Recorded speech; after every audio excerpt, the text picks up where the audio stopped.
Hey guys, what's going on? Today we are talking about RNG. This is actually a topic I wanted to touch on for quite a while now, but it's just something I never really knew how to structure. But after reading a comment on a Reddit post I saw earlier today, I thought I could better express my sort of thoughts on that. And I think this is one of the biggest problems, so let's talk about it. So the 3 stages of RNG. This kind of applies to a lot of things.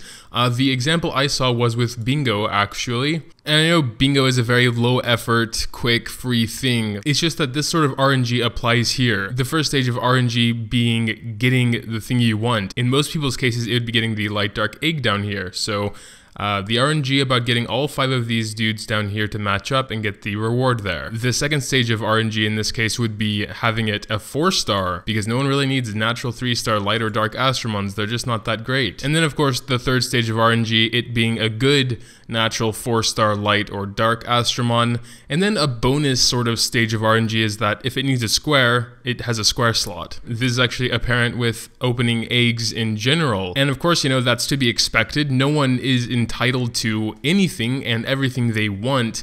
It's just that I think it gets a little bit extreme at some points. Also, capture events work in this sort of layers of RNG as well. Even capturing Astromons in general works in this sort of way. For example, the Light Syra event we had a little while ago, there were actually probably more than 3 stages of RNG like for the whole event.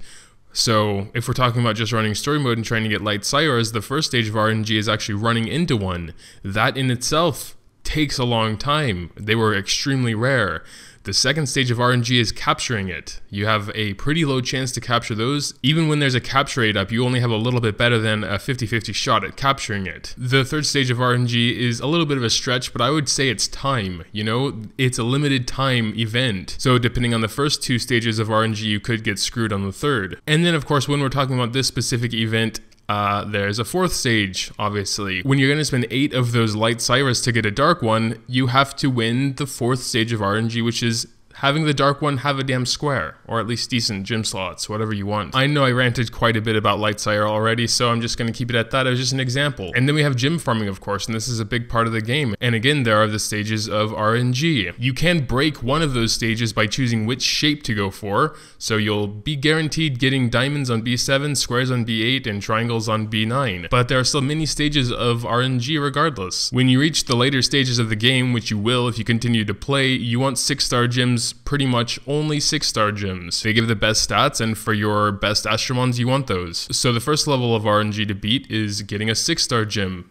Those are the rarest by far. Second stage of RNG is having it have a good main stat. Third stage of RNG is having it on the set bonus you want. And when you finally find that perfect 6-star gem on the right set with the main stat you need, then there comes the biggest level and the most difficult level of RNG, and that's the substats. Not only if the starting substats are good, but what the hell Tina is going to do with those substats. What are you going to do, Tina? I think a lot of the community jokes about getting Tina'd and stuff, and then that she likes to go for flat substats and such. But I think this is a big point of frustration for a lot of people, myself included. I can deal with like the first 3 stages of golem farming because you're always getting gold with that, okay? So like, it's never really a waste to farm golems because you always get a significant amount of gold when you're selling all the bad gems, the ones that don't meet all the standards you've set. It's just when you finally find that perfect gem after 1,000 runs or whatever, and Tina decides to screw it up, then yeah, that sucks. It's like you've already ran 1,000 times getting the gem you wanted,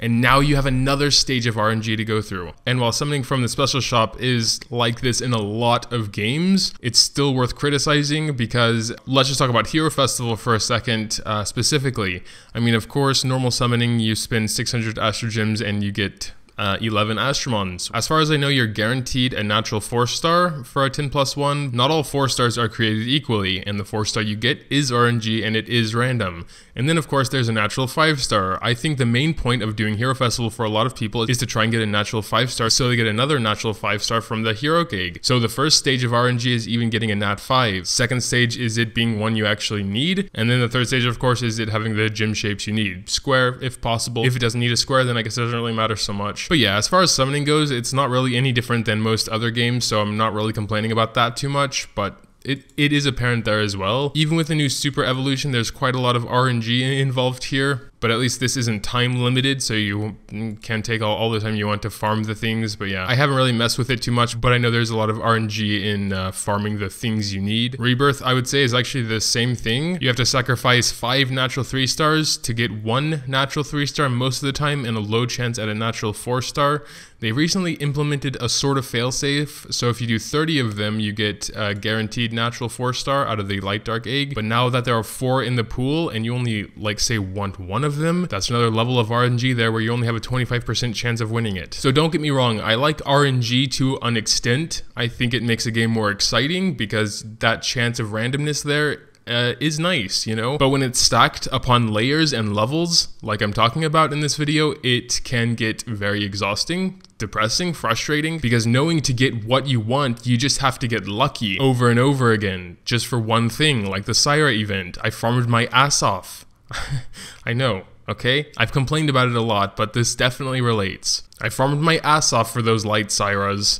I got 8 of them, sometimes going 2 or 3 days while running story mode constantly, not finding one, but I finally got 8, mostly through dungeons, checking the freaking dungeon every hour to make sure I grab all those 2 or 3 soul stones out of 50 I needed to summon 1. And once I finally got 8 of them together, after all that bullshit, I summoned the Dark Syra with no square slot, with 3 diamonds as a matter of fact, which for me is the worst possible, literally the worst possible. So I failed that last stage miserably, in fact the worst way I could have, and the last stage was the most important by far. And it wasn't just the light Syra event, it works like that in a lot of different things. Probably the only place it's not so harsh is Astromon League, because most of the time you see who you're fighting. The RNG there just kind of comes down to what the AI is going to do on the other side, but you should really be prepared for anything anyway, and where the blue orbs go to. That's actually pretty much it, until you get to like 700 points and you can start doing those random matches. But of course most people will do that because it gives like twice as many points as the other things. And while we're on that subject, I hate the argument that someone says,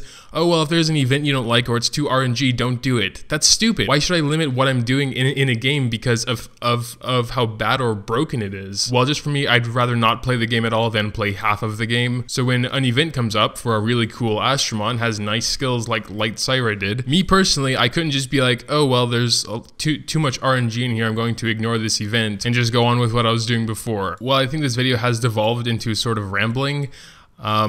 I've been checking like the MSL Facebook and Reddit and stuff, and they don't really seem to be doing anything at the moment. So no new things coming along, or even teasers of new things coming along. So I decided to make this sort of thing. Like I said, I've been wanting to make a video about the RNG in this game for a while. I know a lot of it is excusable, like golems is mostly excusable because of the fact you do get a nice amount of gold just from selling the gems anyway, so it's not really a waste to farm. It's just I think they should do something about the substats and Tina in general. That is the part that really screws me up. Many times I've gotten a perfect gem with 3 amazing substats and then flat recovery, and what gets boosted 4 times? You guessed it. But yeah, whatever. That'll be it for today's video.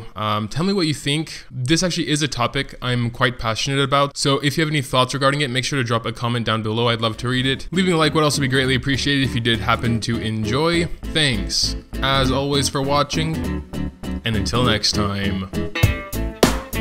And as always, a huge thank you to the supporters over on Patreon.